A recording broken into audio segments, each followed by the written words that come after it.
Antenne Réunion et la ville de Saint-Joseph vous présentent C'est Saint-Jo. Dans C'est Saint-Jo cette semaine, retour sur les Jeux de Saint-Jo et direction la Cayenne pour le challenge by Egonville. C'est maintenant, C'est Saint-Jo.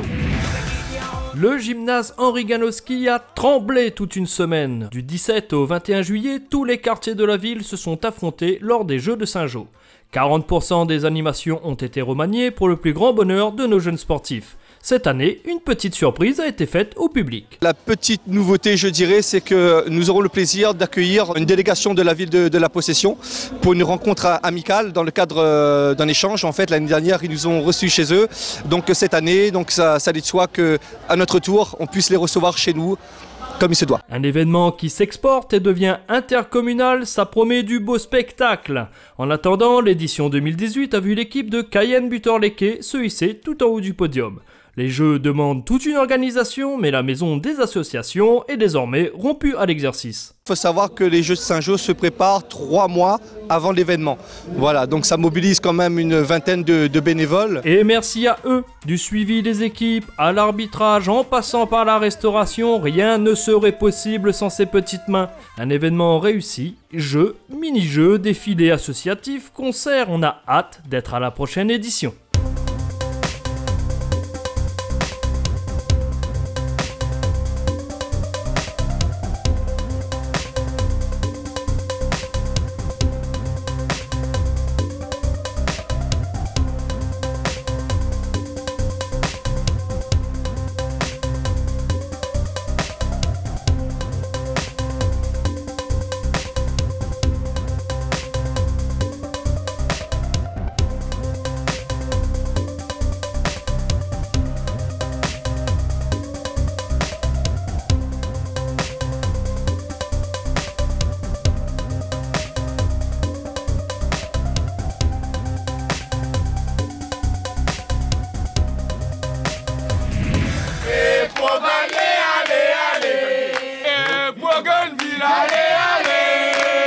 Temps capricieux pour la 10e édition du Challenge by Egonville, mais il en aurait fallu bien plus pour décourager nos amis footeux. Le ballon rond a toujours la cote, on a même dû refuser du monde lors des inscriptions. Cette année, nous avons eu quand même plus de demandes que de places, hein, donc on a été obligé de refuser des équipes, malheureusement, mais bon, c'est un peu le succès, heureusement, tant mieux.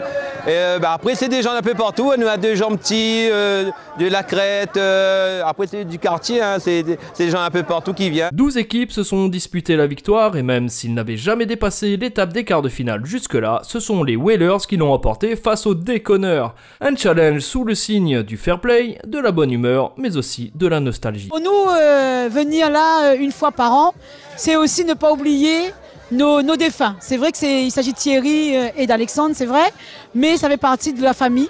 Donc c'est un grand honneur pour nous que les gens n'oublient pas et que la famille est réunie autour de ces 2 personnes. Ça fait plaisir que tous les ans, tout le monde est toujours présent. Et c'est un honneur quand même, malgré c'est un petit peu dur. Mais c'est un honneur pour nous d'être là et que tout le monde y participe. On remercie les amis de Cayenne et ses 18 bénévoles pour avoir fait de cette 10e édition un moment mémorable.